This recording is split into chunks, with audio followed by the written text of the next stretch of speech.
the Coronavirus Resource Center. The nation of Vietnam reports 132 deaths from COVID-19. Cambodia reports 953 deaths from the disease, and Thailand reports 2,847 deaths from COVID-19.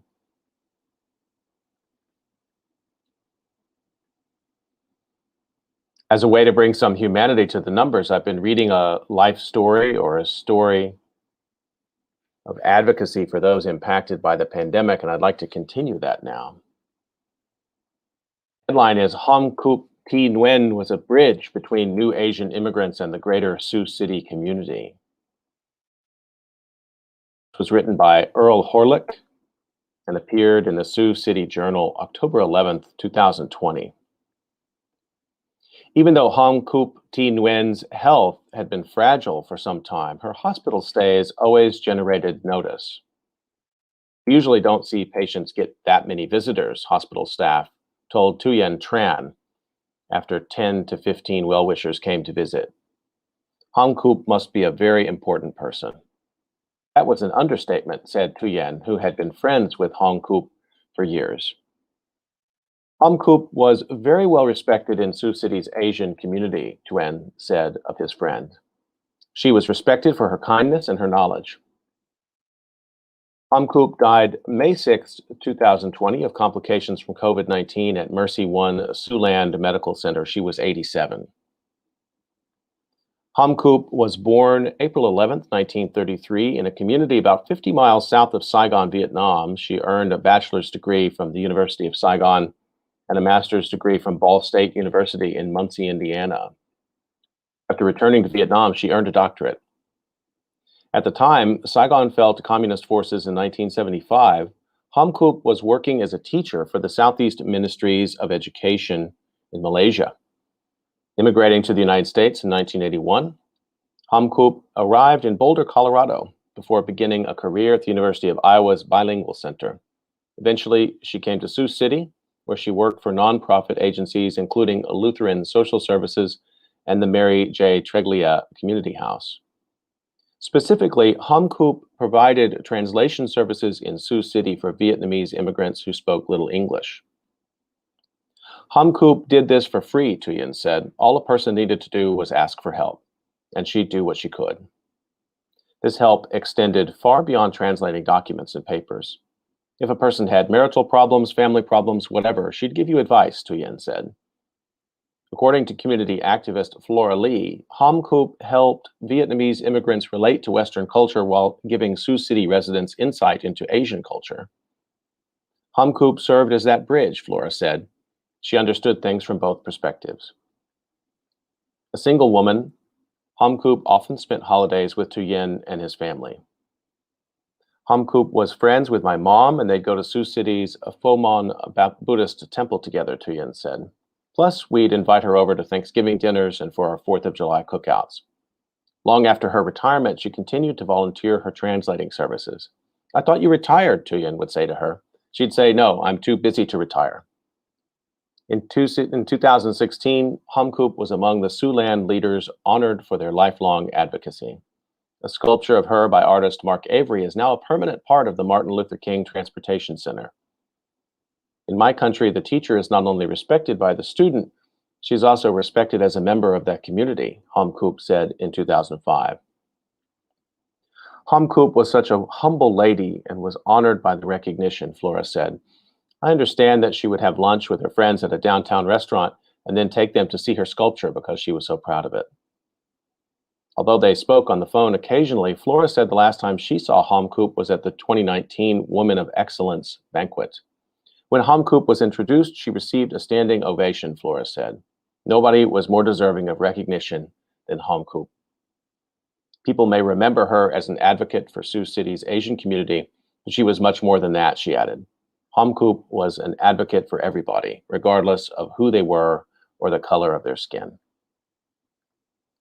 The obituary of Hamkupti Nguyen from the Sioux City Journal, October 11th, 2020.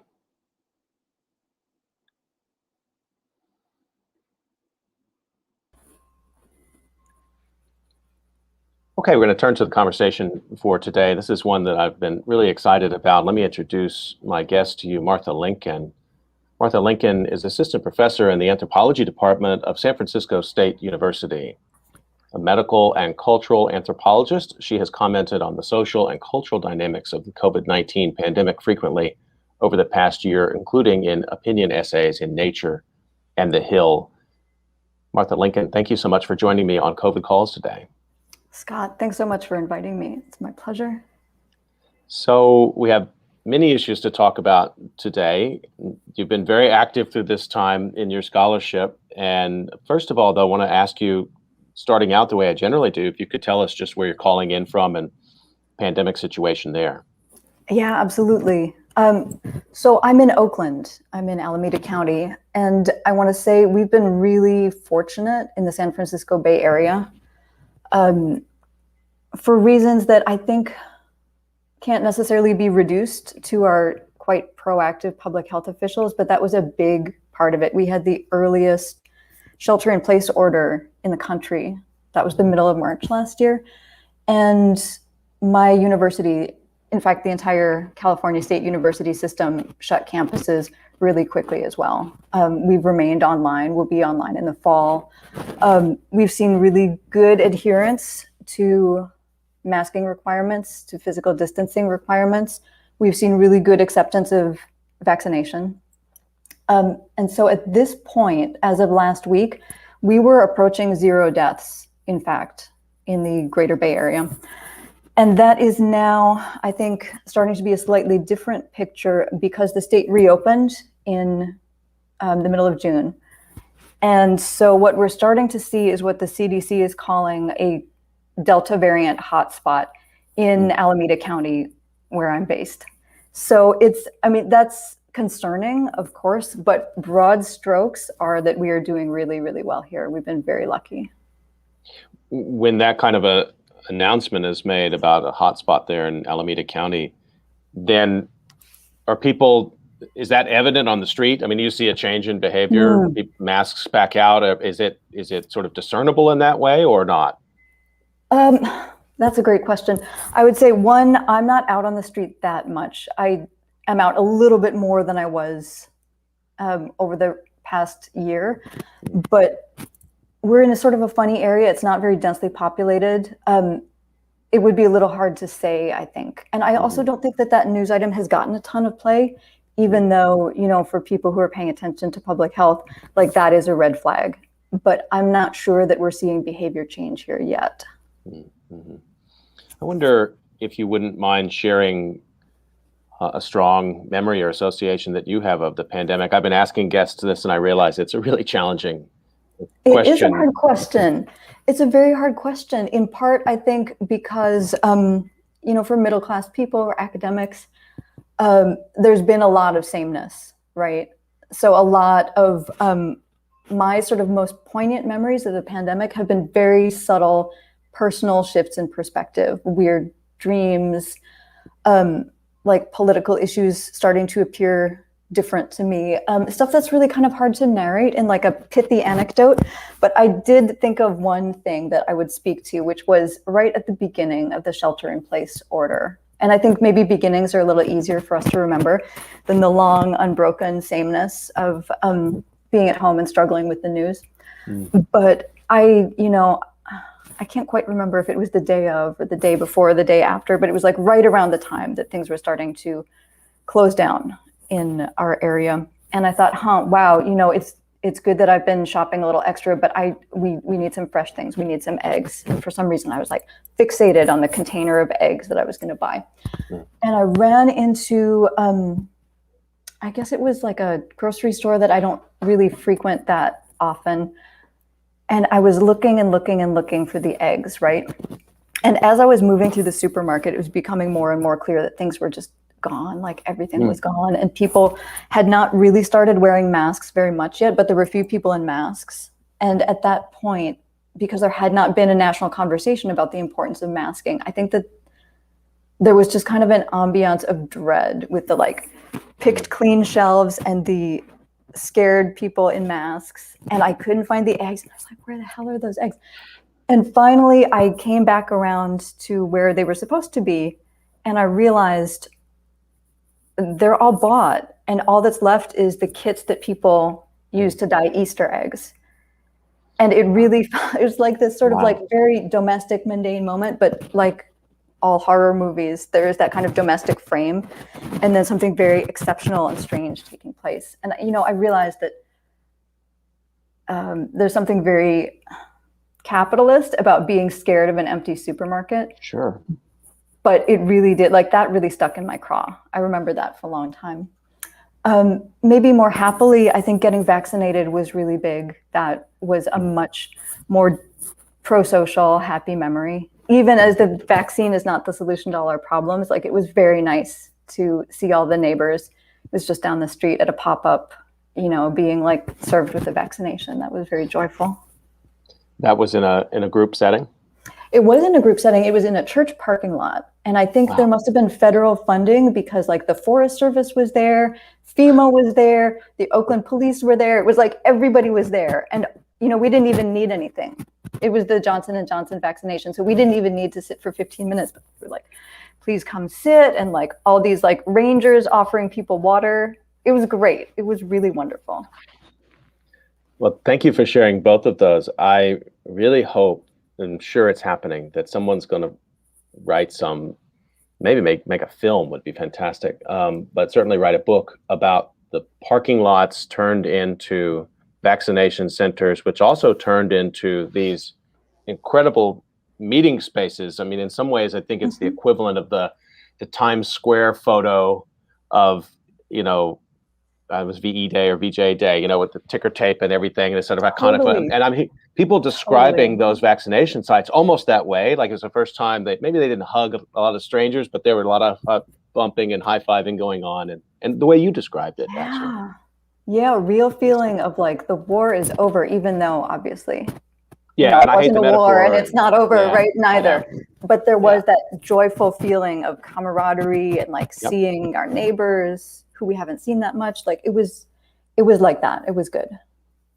Before we come to COVID specifically, I wanted to ask you a little bit about your previous work, and you published a book titled Epidemic Politics in Contemporary Vietnam. And I wanted to, so we're talking partly today about the experience of COVID in Vietnam, which I know is putting you on the spot because you're in Alameda County and not in Vietnam, but still, as an expert, I wonder if you can ground us a little bit and start with that book and talk about just what public health means in Vietnam, the structures of it. Any time frame you want to pick up, you know, it's such a complicated history. Yeah. And I saw the way you structured the book is a really interesting way to structure it. So let's leave it as an open question to talk about that kind of public health trajectory of Vietnam. Okay. Let me try to bracket my comments tightly because you're right, it's a huge topic, and the history is very, very interesting. But yeah, let me just say that, first of all, the book is coming out in December from IB Taurus, which is an imprint of Bloomsbury. Really happy to be working with them. They're very Asia focused. Congratulations. Oh, thanks so much. Yeah. It's really a book that is written for a more general audience, not a strictly Vietnamese studies specific audience. So I do try to make that history like full and accessible and not too much like inside baseball. Broad strokes of the history of public health in Vietnam is that while there was medicine and very interesting medical traditions in the pre-colonial period, I think something more like what we would call modern public health arrives with the presence of the French. So that's in the late 19th century, mid 1880s. And the infrastructure that the French establish is very focused on the French and on serving, you know, the colonial population as such. There's very little made available to Vietnamese populations. And so that notwithstanding, Vietnamese actors over the course of history are very, very agentive about taking medical resources and taking medical education from the West and incorporating it into their existing medical traditions and practice. And so when the French finally are ousted, and this is in 1945, they leave behind really a vacuum of medicine and public health. They've trained very few Vietnamese health professionals, and they've left very little in the way of like a built environment, although what they did leave behind is quite fascinating. Separate story.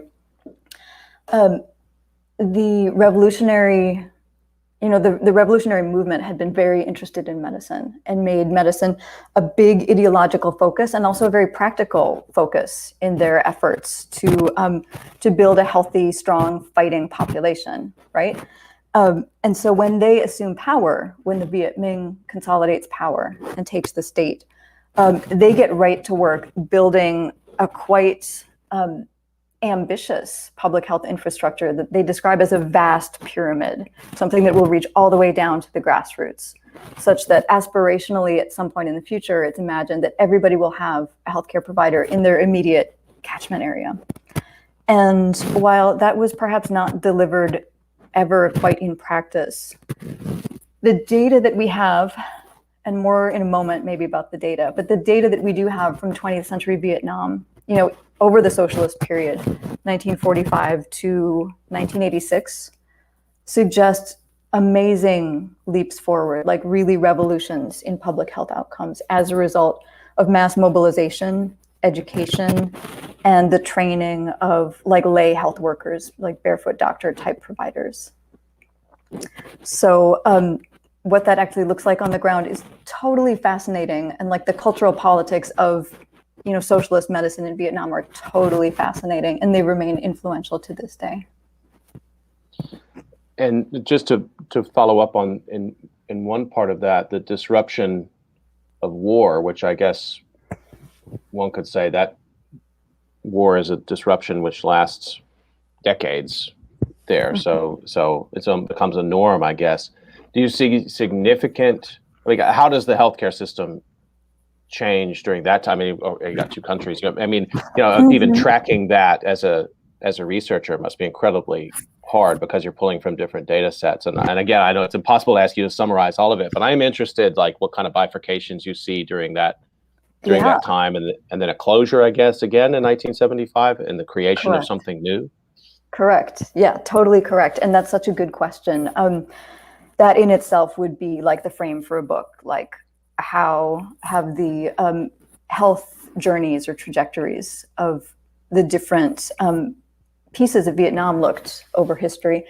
I would say, first of all, I'm really more of an expert on North Vietnam. Vietnamese studies is a little regional in that way. So I hesitate to speak comprehensively about South Vietnam, but what I understand and what's published suggests that South Vietnam was a basket case during the American War. Really, really, really suffered terrible impacts from the physical impact of war, mass population movements, the resurgence of diseases like cholera. North Vietnam, obviously, also the population suffered terribly under bombing, chemical defoliants, which I think were probably more used in the South, actually. But,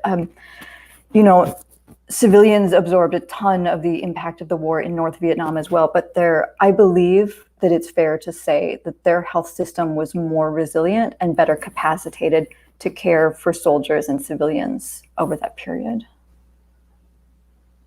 So then in more recent times, I know you had mentioned to me in our correspondence, there was a cholera outbreak, a set of cholera outbreaks in more recent years, which maybe opens a window into how that health system has evolved, particularly as the country's political economy has evolved in modern Southeast Asia.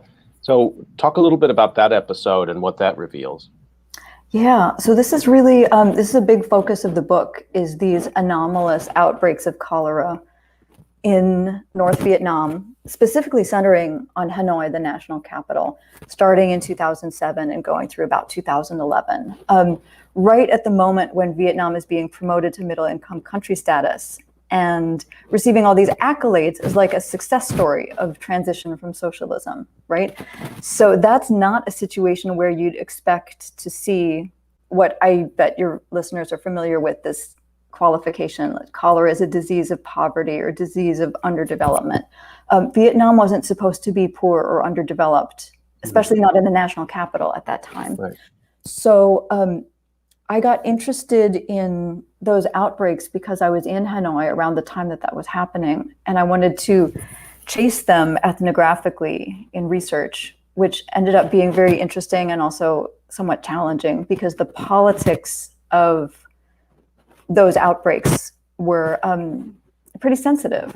And so what I end up arguing in the book about what those episodes really reveal is, one, the loss of capacity in urban water and sanitary infrastructure. So like big, expensive things that need to be invested in regularly by a state. Those have not kept pace with the rapid economic development that's taking place in Hanoi. The mass movements of population into Hanoi, for example. Their urbanization is really something. And the city has not really been able to continue providing, I argue, like all the sort of basic necessities that a developed country should be offering its population. But that too is that's a very politically challenging assertion to bring. So what the state really wanted to say caused cholera was totally different. They really wanted to shed light on the allegedly, backwards or like uncivilized behaviors of socially marginal groups, like their bad choices.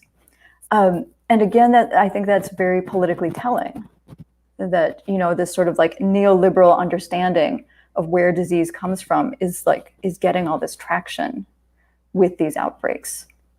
I would say though that the story of COVID is really different in a way that I've found very interesting to follow. Well, and let's come to that, but just one quick follow-up. I mean, just in terms of understanding that kind of discourse from the outside, how are you able to track dissenting voices? So, people who might be arguing that, no, actually, this is a failure of the government to keep up with health as promised by the ideological commitments of the state. I mean, to call out what you said, which is a sort of marginalized groups as the cause of this epidemic, which might actually be showing that the state is now more invested in capital development than it is in infrastructure development. And that's a hard charge to bring. I'm not sure how one brings a charge like that in Vietnam. There's a lot of blogging in Vietnam, and there were some doctors, scientists, and I think maybe informed, concerned lay people who blogged very critically about those outbreaks and what they believed they revealed. I don't know, I don't really know what happened to those folks. Blogging in Vietnam is very sensitive, and bloggers over recent years have faced like serious jail time for bringing comparable accusations. And, it's challenging for me as somebody who works there because I don't want to sound like an anti-communist, but it is, I think, noteworthy and concerning to see what happens to individuals and groups who articulate those other perspectives on what health is and what it means and what disease reveals. Is there meaningful critique that can come from the outside, the Vietnamese expatriate community or Vietnamese nationals who live close by in other parts of East and Southeast Asia, or? I think it depends more on administrations. And I would say under Trump that Vietnam's, current powers felt very emboldened to violate the human rights of dissident journalists and other figures. There's a pretty prominent case of someone who was arrested right after like a high-level meeting between Vietnam and the US that was on human rights. And a few hours after that wrapped up, they took this woman into custody. She's a very prominent journalist, publisher, a vocal critic of the state. And she's still waiting to receive charges, I believe. She's been in prison since October. So it's tough. I'm not sure that outside individuals, I'm not sure that outside academics can do very much to push those trajectories. Did you come into this work as an anthropologist of Southeast Asia or Vietnam, and the health case presented itself as a way into that world, or the other way around? Or I guess I'm asking sort of your research or origin story here to a certain extent, because it's such a fascinating combination of problems to bring together in one study. Thank you. Yeah, I appreciate that. I came to Vietnam as a medical anthropologist first, and as someone who is interested in late and post-socialism. I originally thought that I'd work in the former Soviet Union for my grad dissertation, and that ultimately ended up seeming less feasible and maybe less rewarding professionally, ultimately, even though I'm very, very fond of like Russian language and culture. And at that time, it was still kind of early moments for the anthropology of Vietnam, which has now picked up significantly and is like just a fascinating research area. So anybody who's listening, who's like looking for a dissertation topic, I encourage you to look at medical anthropology or anthropology broadly of Vietnam. Well, we'll put them in your direction. And just a quick reminder, you're listening to COVID Calls, and we're talking today about COVID, about public health more generally in Vietnam, with anthropologist Martha Lincoln, who's just made the pitch for more medical anthropologists and anthropologists to work in that space. So let's talk about COVID and what you've been tracking in Vietnam throughout the pandemic. Again, sort of just however you want to take it. I'm impressed by that low death count. Yeah, it's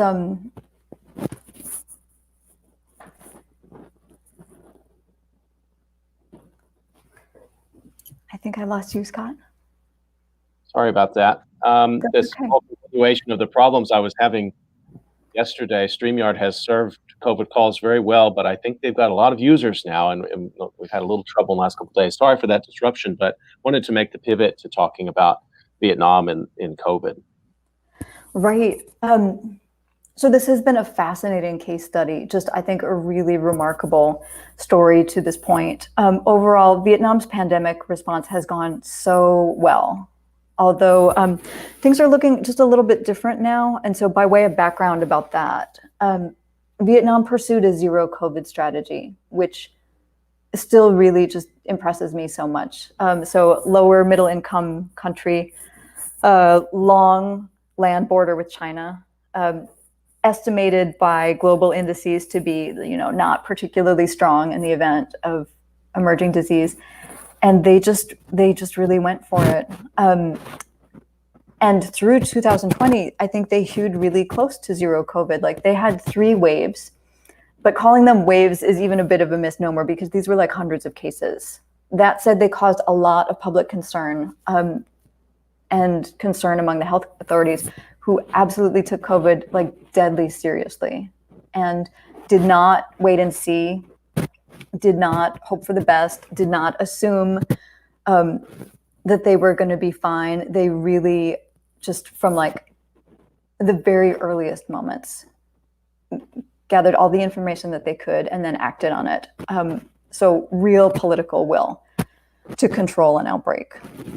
Since the end of April, they've been experiencing a 4th wave, and that probably has made up some like 97 or 98% of their current total of cases, which is like 30,000, I believe, maybe just a little under 30,000.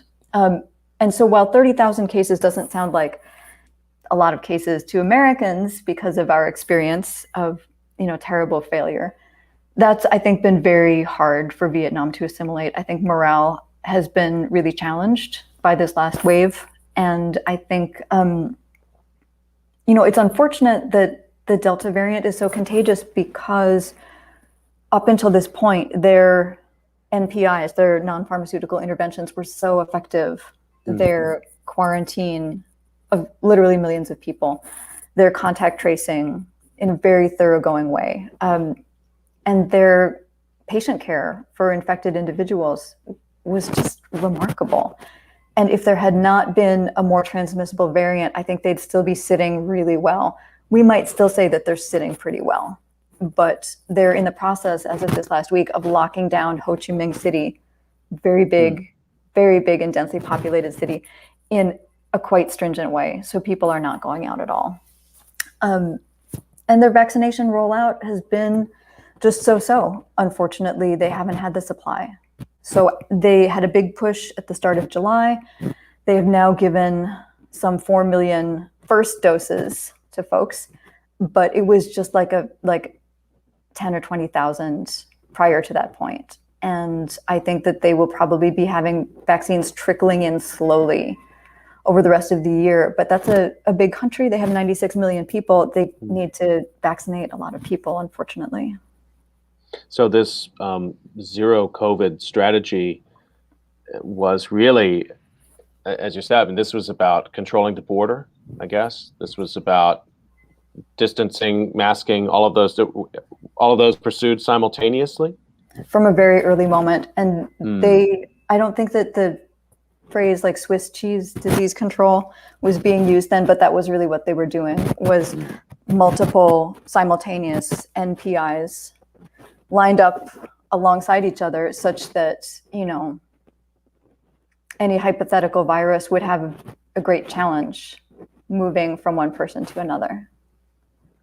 And what about the issue of data and sort of transparency, given particularly the context of what we were talking about? Yeah. An authoritarian state, which, as we've seen in other parts of the world, that can enable very robust public health response and quickly. And we look what happened in Wuhan, for example. And at the same time, I get really, really anxious when I look at COVID statistics being reported out of countries like the Philippines, where absolutely, or Myanmar, all of a sudden, no cases. I mean, so you start to worry just about the validity of that data. Yeah. How does that look to you in Vietnam? Yeah. So data transparency in public health in Vietnam is an issue. And there's some published work about this. Alfred Montoya is an anthropologist of HIV in Vietnam, principally, who's written about the challenges around incompleteness of data sets, really important data sets. And we don't necessarily have full capture or total transparency in some ways.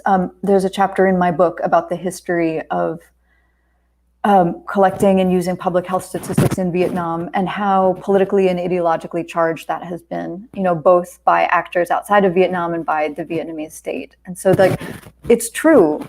There has historically been reason for concern, but in this instance, Vietnam has been exceptionally transparent and forthcoming with its COVID data. And while there have been allegations that Vietnam was hiding cases or hiding deaths, I think that those have started to be less commonly heard. Last spring and last summer, there was a lot of that kind of chatter on social media about how, Vietnam was, as one economist put it, a rotten apple of COVID data. Those allegations just haven't held up. And I think this last wave of cases should be finally now putting to rest the suspicion that Vietnam is not bringing out all of its cases. It seems like it's really bringing out all of its cases, so much so that, over this whole experience, people have known if there were, individuals in their communities who had been exposed. People know if they've been in the same space as somebody who's sick. So I think the transparency has been remarkable, in fact. When I spoke to somebody at the Oxford University Clinical Research Unit last year, I did ask that question because I was wondering as well, how does it look to you there? So this is a foreign epidemiologist, and he said, we're based at the reference hospital where they take COVID cases. If there were hidden cases coming in, we would know, and there haven't been. So I think that there are, critiques to be developed around the state's handling of COVID, but that's probably not the critique to bring. I wonder just sort of building on that, do you think that's somehow some kind of a turning point for the Vietnamese state in the way that it deals with transparency, or you have to bracket COVID as some sort of special case because of its Exceptional case. Yeah. I think it's an exceptional case. Is that because the eyes of the world are focused so much on the way every country is reporting this data because it affects its neighbors so much? I'm asking you just to speculate here. I know you probably haven't had time to write about that, but. Well, it would be, you'd really have to chase those questions in a very thoughtful and ambitious way, I think, to really answer them. I do suspect that, the eyes of the world and the kind of like the natural comparisons between countries and regions that arise are part of the story of why Vietnam has been so forthcoming with those data. But I also think that this is really like an economic calculation, and that Vietnam sized up this pathogen correctly from a really early moment, saw this as something that could shut the whole country down, completely level its economy, for a long time to come, if not permanently. And accordingly, configured policy that would make that possibility minimized. And what I'm seeing Vietnamese writers suggest to this point is that this is not heralding like a new era in Vietnamese governance and transparency and, like democracy. Like they're not anticipating that. It would be a nice surprise. But I think it would also be a lot to hope for right now. It's really, just coming back to what you were observing before about the pride in the keeping the death count so low and the case count so low, and then this fourth wave, which has been distressing. I think I'm in South Korea right now, and I think it's hard for people in the United States, in Europe, North America generally, who've had dealt with such staggering numbers. Yeah. It's hard to, I would put it this way, it's easy to kind of look at those numbers, 132 deaths, I think I read at the top, yep. And say, well, why are we even talking about these places? Why, South Korea, just over 2,000 deaths. Why are we even talking about those places? But from within the context, as you presented it in Vietnam,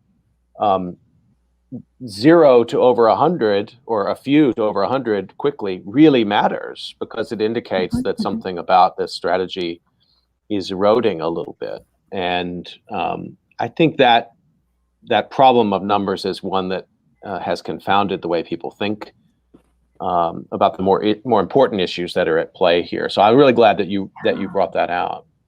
Yeah, the problem of numbers is something that I've been thinking about a lot too. And I feel like in the United States, we really had such a disturbing experience of moving from a situation where the numbers were too small to matter, like too few to care about or feel sad about, to a situation where we had too many deaths to process.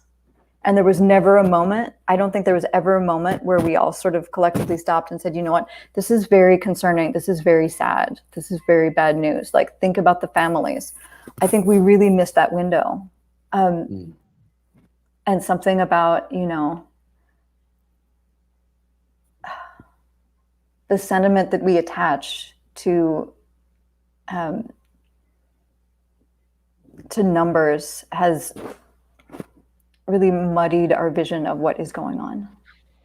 I think that's right. I think that's well said. I hadn't also thought about, shifting topic here just slightly for a second, but that shift of going from most communities knowing no cases or a few and no deaths in America in March to the brutal April of 2020, and the rapidity of that somehow moved us through a phase that we should have been in longer to be able to make sense, I think, of what was happening.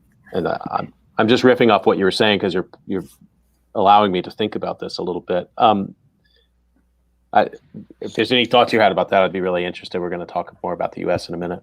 Yeah, one thought, which is just that Vietnam, I think, really, spread out those moments, like their March to their April, so to speak. Mm-hmm. They had a long period of time for collective sense making around what was happening and what it meant and how they wanted to feel. And, I think too that those deaths have been grieved collectively. They've been recognized as sad, untoward events. and ominous events that potentially portend more deaths. And I do agree that the sort of, our failures in the US really compressed that experience in such a way that we could not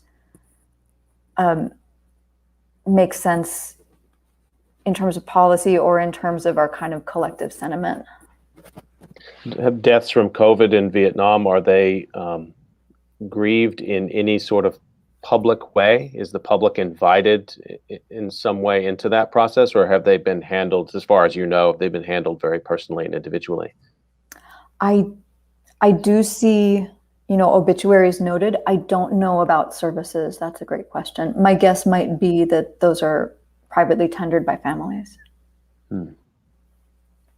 Let's follow up on the economic impacts part. I was really compelled by your explanation, and I think it holds very well across East Asia, frankly, that countries took a hard look at their economies and said, this can wipe out a generation's worth of development in 12 months, and we're not going to let that happen. And so these non-pharmaceutical interventions are not just about life and death of citizens, they're about the economic life and death of the state. I don't want to overstate it, but that seems to be kind of the frame that you're moving us into. And I'm curious, following up on that, has that been true with Vietnam? Because lockdowns are still expensive, and they are expensive. quarantines cost. So what's the economic picture been like in practice? Yeah, so just as you suggest, I think, a primarily NPI-driven response is going to be cheaper upfront. And from what I understand, there hasn't been a lot of investment in medical technology even. So in patient care, things like ventilators, crash carts, those have been manufactured for export, actually. Because, again, like if you manage a pandemic well on the front end, you won't have as many critical patients on the back end. But you're right, too, that lockdowns are costly. Placing people in quarantine is costly. Closing businesses, closing borders, all very costly. The Vietnamese state has provided really strong stimulus funding, although that's not necessarily available to everybody equally. I'm seeing recently some reports about how more politically, socially, and economically marginalized groups are, not surprisingly, going to be the least able to access those kinds of funds or opportunities. So that's unfortunate. But net for Vietnam as a country, they're seeing amazing economic growth. They are one of the fastest growing economies in the Asia Pacific region, as projected this year, something like 6.6% GDP growth. So the Financial Times called this Vietnam's breakout moment, and other kind of like neoliberal appraisals from the West are very complimentary. Like, people are very happy with what Vietnam is doing. So I do see a somewhat sinister dimension to this approach to pandemic control, which is that the population is being compelled to health, if I can say that without sounding like a crazy anti-vaxxer, that there's, a sense of, the economic health of the nation being totally tied to the physical soundness of the population. And, that's a concerning dimension of life politics in ways, I think, although infinitely preferable to what we have here in the United States, I would add. Sure, but so complicated, because then it's a compulsion by the state for an all-in public health response, which is tied to GDP. In a sense, I'm not sure if those are the measures that are then passed back to the public to say, "Hey, look, we beat the virus, and this means we can grow in this way." I'm sure it's. Well, how is wealth discussed in Vietnam? How is the successful growing economy, for a working class person in Ho Chi Minh City? How is that presented to them? Yes. So this is something. Let me find the name of this report that might be of interest to readers potentially. I think it's the Mekong Development Research Institute. Yes, that's it. So they conducted a big survey with Vietnamese populations, I'm not entirely sure where, asking for their comments on response to the pandemic. And those populations agreed with the government's priority on saving lives instead of ensuring immediate continued economic growth. And that is something that the state said up front. You know, we're going to prioritize life and health over the economy right now. And the interpretation of that, you know, survey outcome was that because Vietnamese citizens are used to the country's poor welfare system, people benefiting little from the government's economic and financial policies in tough and easy times anyway, during the pandemic, it just makes sense for the government to focus on helping people maintain their existence, regardless of whether their existence is rich or poor, comfortable or uncomfortable, free or unfree. So that's, I mean, that's very complex.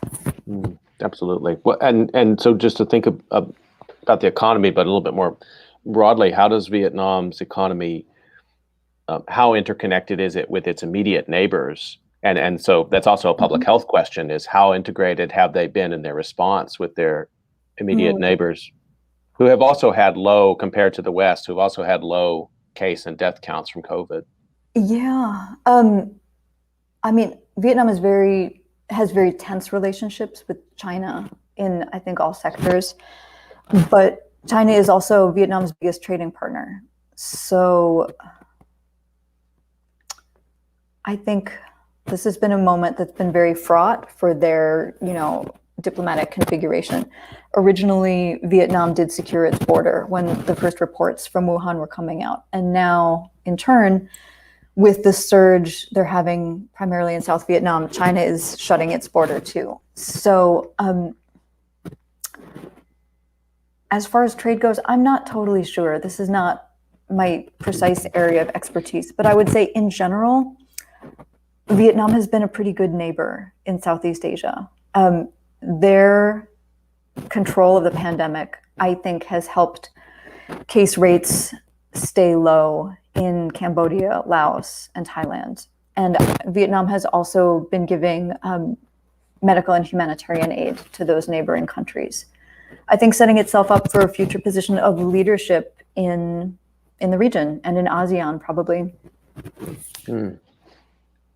That's really fascinating insight, and a tense one there, again, with the sort of inheritance, colonial inheritance, 20th century, you know, inheritance of war. These economies all, you know, still sort of individually building themselves up. But regionally, if one country manages the pandemic very poorly, that's going to have a health and economic impact across those borders quite quickly, I would presume. Absolutely. The countries in Southeast Asia right now that are having the hardest time are in maritime Southeast Asia, so they don't share land borders. But I imagine that there's maybe still population movement between Indonesia and the Philippines, for example. In general, I mean, Southeast Asia has done really pretty well up until this point. Again, I think the picture is changing somewhat for those other countries right now, too. Just want to remind everyone that you're listening to COVID Calls and been talking about COVID in Vietnam with anthropologist Martha Lincoln. Martha, let's shift the topic a little bit, because not only are you an expert in Vietnam and publishing this book, but you've been writing about the United States as well, and other Western countries. I want to give a quote from a piece that you published in Nature last year, which I think everyone should check this out. And I'm just going to read a little bit. You talk about, so it's about hubris. And it's a fascinating take on the pandemic. You write, the pandemic provides a natural experiment on the public health effects of hubris. Vietnam never presumed it would have special protection against disease. Its leaders took no chances in responding to reports of a strange pneumonia in Wuhan, China, and acted decisively to quarantine, test, and trace the contacts of early cases. In other parts of the piece, you talk about, you put that in distinction to, let's say, the way the United States reacted. And you talk in there about American exceptionalism and exceptionalism, nationalist exceptionalism in countries. I want to get you to expand on that a little bit. I mean, as a historian of the United States, one of the very first things we ever read in graduate school is always Frederick Jackson Turner's Frontier thesis.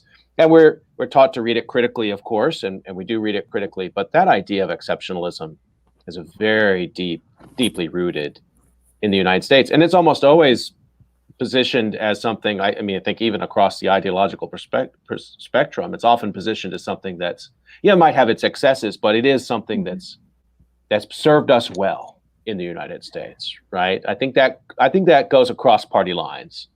Absolutely. And you're suggesting we need to look closely at that in terms of how well it's serving us in time of a global pandemic. Yeah, that's the argument.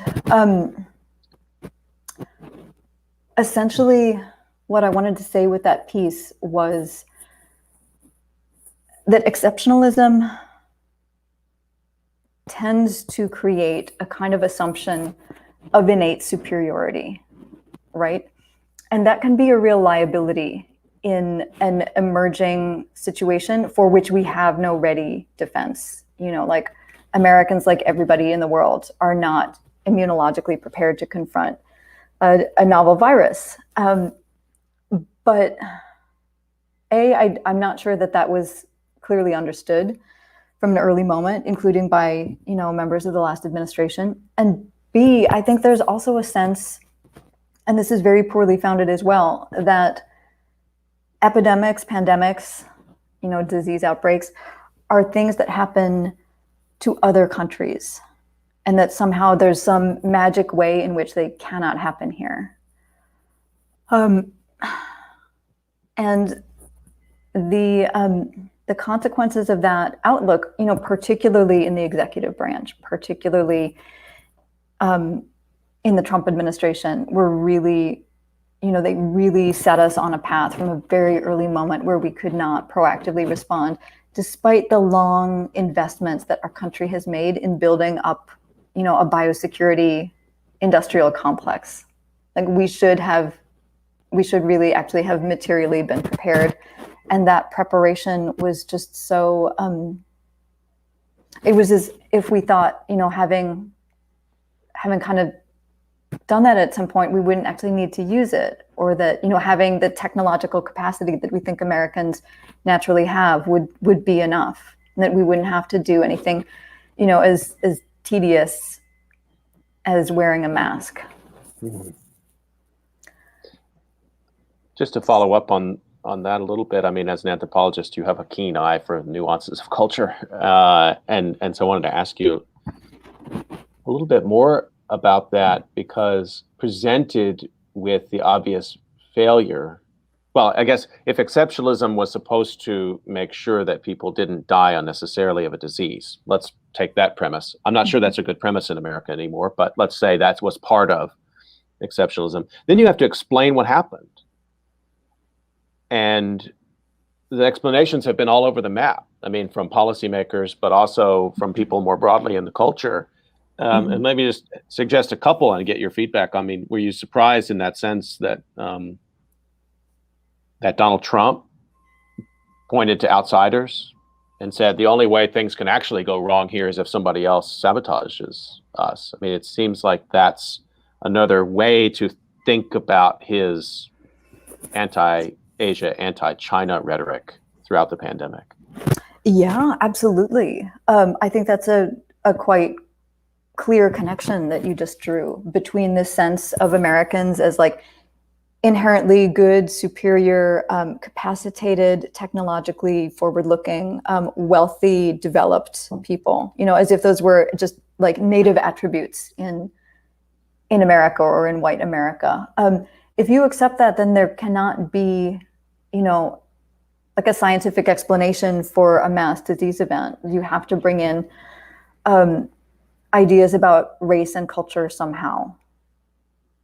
So yeah, it didn't surprise me that was like a default explanation. It didn't surprise me either that the sort of natural properties of the virus were inculpated, with very little attention to and very little desire to think about, well, what about our polity? What about our social order? What about the way people are forced to live in this country could be, a contributor to the outcomes that we saw.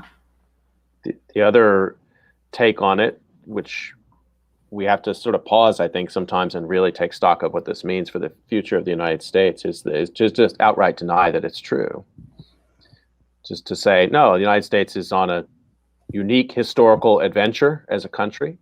And when bad things happen now, the impulse from some seems to be to say, actually, they're not happening.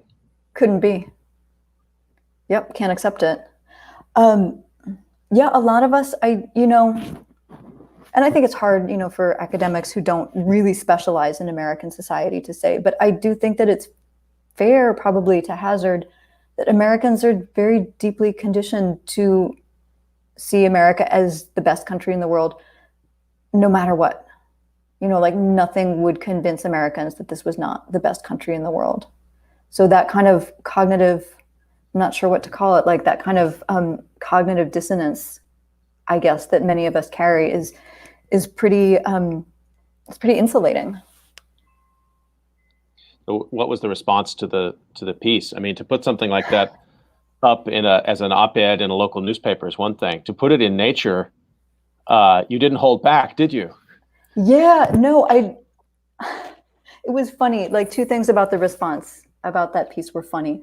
One was that I got a lot of very appreciative emails from like real scientists. So like heart surgeons, in like very rural communities in the US were writing me like just the loveliest, most generous emails saying that they really appreciated the argument. So that was kind of a shock. But two, probably the most commonly repeated comment on social media was like, why didn't you include my country in your short list of countries? Like, we're so exceptionalist in Sweden, in Spain, in Greece. And I thought, this sort of speaks to the looseness of the frame a bit. Probably every country does have some national myth of specialness and exception. But what's really dangerous about the myths of specialness and exception that we have here in the US, in the United Kingdom, in Brazil, and maybe in a handful of other really powerful countries is like we have the power to try to bring those exceptionalist ideas into reality where they do not work. Yeah, I think to me it also speaks to this tension, which I'm not sure can be resolved, between a global phenomenon, which is then sort of understood and reported nationally. And so like when I read the statistics every day on COVID calls, I'm reading national level statistics. So you can get lower than that. You can read state level statistics or county or city level statistics, certainly. But then the nation state is the epidemiological data vessel that we deal with for coping with something which is global and confounds national boundaries at every turn. And so your piece made me sort of think about that yet again, that we need better strategies to talk about this as a global phenomenon, even though the health response, and so does that mean we need better global health response? Maybe, or the other, maybe we need much more hyper-local health responses to move us away from this idea that it's the nation that's defining. And I'm just riffing here, but I mean, those are things that this piece once again made me confront my own unwillingness to push back against that container, because it's frankly easy. That's the way the data is there for me. That's the way that the politics break around it. But I want out of that somehow. Yeah, it's a bit unrelated, but something I'm seeing in Asian studies scholarship that I think is very interesting is a turn away from the container of the nation state, the history of the nation state or like the economy of the nation state, and a broader investigation of trans-border phenomena or trans-regional phenomena, even asking not so much like what's in the container, but like what's moving, where, how. Probably a tough sell for the general public, I have to say. Like it takes a certain curiosity to want to know what those big trends are. At the same time, though, maybe not. Maybe you could interest the public in questions like that go beyond, political borders. Just one further implication of this argument for the United States is that, and this goes to a pretty dark place, but you write about it in another article I'd like to discuss, which is that, yes, the United States is exceptional, And yes, the deaths have happened. And yes, that's just part of it. That's just part of what it means to be safe and secure and economically prosperous in the modern world, is you've just got to take the hit. And this is an article that you published titled Necrosecurity, Immunosupremacy, and Survivorship in the Political Imagination of COVID-19. So here, I mean, there's so many concepts in this piece that were new to me, and I'm going to put the link up so that people can grab it. And you've got to read this piece. I'm just going to read one line from it. You write, "What explains such widespread lack of reverence for those who've died?" You're talking about the U.S. here. "What work is accomplished by diminishing the significance of death and the risks of a potentially fatal pathogen?" So those are the questions that frame the piece, and I wonder if you could go a little further with how you came up with this idea and what you conclude. Yeah, so thanks so much for the mention. This was an essay that's part of a special issue in Open Anthropological Research, which is a new open access journal in anthropology, and I just want to give them like a moment of our time because I think they're great. The impetus for this essay, well, I would say this. As an anthropologist, I see death and discourse about death as a site where we do a lot of ideological work. So though dead people are dead, they're really never dead. And the things that we say about people who have died, the ways that we handle their remains and their possessions, like the spaces we create for them, like all that stuff. And this is really cultural anthropology 101, like all that stuff is profoundly significant. It says a lot about the way we live, the way we want to live, like what we believe about existence broadly. And from the very first moments of pandemic deaths being reported in the US, I was alarmed to see where the rhetoric was going, because really, like in the Republican establishment from Trump on down, and also including like alt-right social media presences, et cetera, there was this tremendous rush to trivialize those deaths and to imply that the people who were dying were not important, that they weren't valuable, that they were going to die anyway, and so that it didn't matter that they were dying. And we knew from, like what little we knew from media was telling us, like these are excess deaths and they are terrible. People are really, really suffering, not even able to be visited by their families. And so while that could have been the discourse that got traction, that this is something that we need to prevent at all costs, there was great enthusiasm actually for like multiplying these awful anonymous deaths. And so because the administration was so unwilling to take steps to control the pandemic, they had to end up saying ridiculous things, like Lieutenant Governor Dan Patrick in Texas, who said famously, "There are more important things than living." And so, really quickly out of the woodwork, this whole cultural idea of death being okay and maybe even good popped up and got a lot of power. And I should say too, it wasn't just speakers on the right, like pretty like centrist to liberal actors were advocating for reopening the states, saying, like people die, we just have to live with the fact that people die. It's like, yes, well, the devil certainly is in the details on how and when people die or should die. But that was all so hastily brushed away.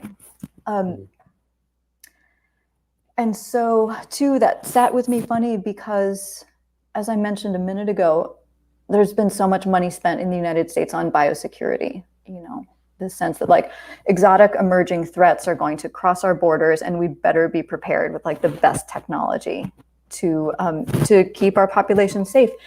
And that was so shredded under Trump. There was like no capacity and no political will to really make any of those functions follow through. And so that's what I mean by necrosecurity, is the idea that we're going to secure our lives, ourselves, powerful social agents, elites, and our preferred way of life by letting other people die. That's, yeah, I just want to linger on that for a second. I mean, it hits really hard, and it also is a really important frame to help us get past the idea that Donald Trump's a bad guy, or this sort of individualization to find the bad guys and the bad gals in this story and hang it on them and say, well, now that we've had an election, we can move past that. And you're pointing here to much more troubling but documentable structural things in society. And as I read this piece, I couldn't help but think about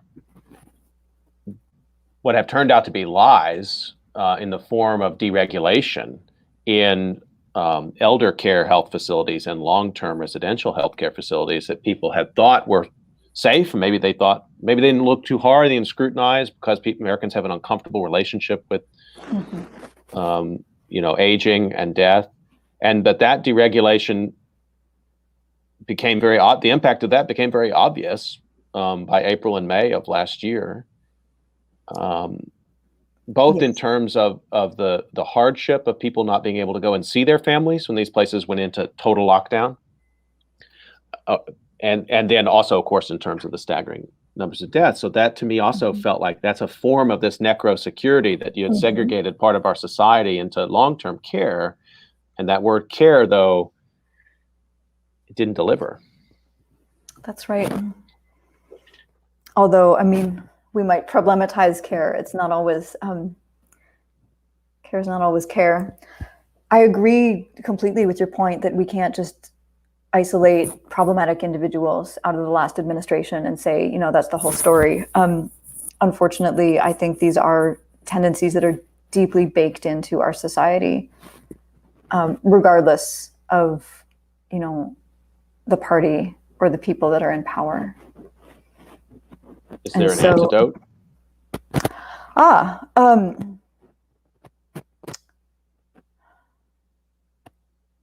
That is really the question. I guess I worry that for practical purposes, like in my lifetime, there's not an antidote. I think that there are incremental reforms that we can push for, realistically in our lifetimes. I think that, unions are very important, actually, and having organized workplaces would be a bulwark against some of these most problematic, life and health threatening kinds of practices. But two, just seeing what's happened with the distribution of capital over this last year, and like how powerful, for example, Amazon has gotten, deeply, deeply anti-union employers. I guess I worry that we're on a path that's just going to be very negative and very, very hard on folks. Were you surprised that the attempts to humanize the front pages that list names of those who've died and the marking of the various 100,000, 200,000, the metaphors that are employed, as many as died in this war and that war? Have you been surprised or noted at all how those have worked in society to push back on this necrosecurity problem that you're pointing to? Yeah. They strike me as very ambivalent.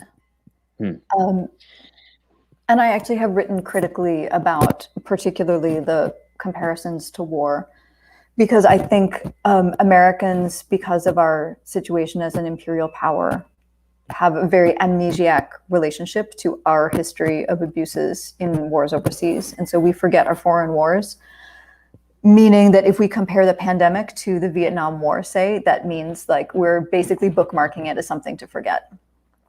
So that's something that concerns me, maybe in a different way than the necrosecurity issue. But I do feel like there's a kind of, just the way like news cycles work and the way that attention is leveraged and the way that things have to be moving quickly on always, I just feel like we haven't been able, for reasons that have to do with attention economies and, media ownership, we haven't been able to really sit with the enormity of these losses. And that is why they just had 1,000 names on that one cover, the front page of the New York Times. It was 100,000 deaths, but they only made room for 1,000 of them because it would be too boring to fill the entire front section. And, they wouldn't be able to sell ads. And, that was what we got. It was like a souvenir. We got a souvenir. It's not fundamentally disruptive. I don't feel like we could disrupt the media enough with this story to change the way that people are understanding what is happening or what has happened. That's, in some ways, it's a continuation of the necrosecurity point you were making. If you took time out, let's say we had a single national day of mourning on a weekday, you can already imagine the pushback you would get on the somehow unassailable argument that that's bad for the economy. Sure. So we'll allow Americans to mourn in their own private ways, but how could you possibly shut down the economy for a day? No. To memorialize? I don't think it would go anywhere. Memorialize on your own time. Yeah. I'm sure that's the impulse, and I can't. I originally hoped, I guess, that the Biden administration would do something, at least like something small and symbolic like that, like dedicate a day, but I don't think that's going to happen. No. No, I've been super disappointed by that. I know the backyard barbecue is not the answer to dealing with the accumulated grief of COVID-19. I'm sorry, but I just want to come back to one quick thing. I mean, this conversation has been really mind expanding for me. Thank you for that. And you just made a statement which I think is really important, which is that if you want to be sure people are going to forget something, compare it to the wars that they work so hard to forget. I had not put that together, but that's so profound. So we start comparing COVID to Vietnam or the Korean War. Or especially the Korean War, which was not that long ago. Nobody has working memory of that. Then it's slated for forgetting. Yeah. And that's a really important point. We've gotten to a dark place here, and we're almost out of time. So I want to kind of just in a last little point, if you'll indulge me here as we conclude. But this has also been a time of incredible methodological innovation for humanists, and particularly anthropologists. And I know anthropologists don't. I mean, I know they work digitally. I know they work across distance, but we still do think about, and the particularly the grad students I know, really eager to get in the field, and the pandemic has disrupted their work lives and their intellectual lives. What have you been impressed by, or what kind of innovations have you seen that impress you, or what ways have you had to try to become creative or cope with the problem of distance as you do the work you do, which is so insistent on the accumulation and the analysis of culture? Yeah, thanks for that question. I would say there's been really a nice kind of like samizdat renaissance in sharing info and best practices in digital methods. That happened at a really early moment in the pandemic. Just a lot of resource sharing, and I can, I probably won't dig up the link fast enough, but that's out there. If people need and want those resources, they can be found. For myself, I did have to put some data collection on hiatus temporarily, although it's now more possible for me to conduct interviews. Recruiting is still a little funny because you can't go into physical spaces and like hang up a poster about your study the same way you could in the past. But I'm still managing to talk to people on my current study, which is about medical crowdfunding. Fieldwork in Vietnam is going to be another story. I think it'll be possible, but the challenges will be significant there for a while. So getting permission to talk to folks, I think, will be certainly not this year, maybe not even next, depending on how vaccination goes. Well, I hope you can get back as quickly as possible, and wish you every success with the book and these many other projects that you've got going, and I just want to remind everyone that you've been listening to COVID Calls, and that we've got another COVID Calls today. This is on Korea time anyway. It's 7:53 a.m. here in Daejeon, South Korea. Later today, 5:30 p.m. Korea time, which is 4:30 a.m. tomorrow for you, Eastern time. I'll be talking with Mary Louise McLaws, who's an epidemiologist in Sydney, and we'll be talking about COVID-19 and the trajectory of the disease in Australia. And I want to thank my guest today, Martha Lincoln, for just a wide-ranging, insightful conversation. Learned a lot from it. Thank you so much, Martha. Thank you so much. My pleasure. Stay healthy, everyone. We'll see you next time on COVID Calls.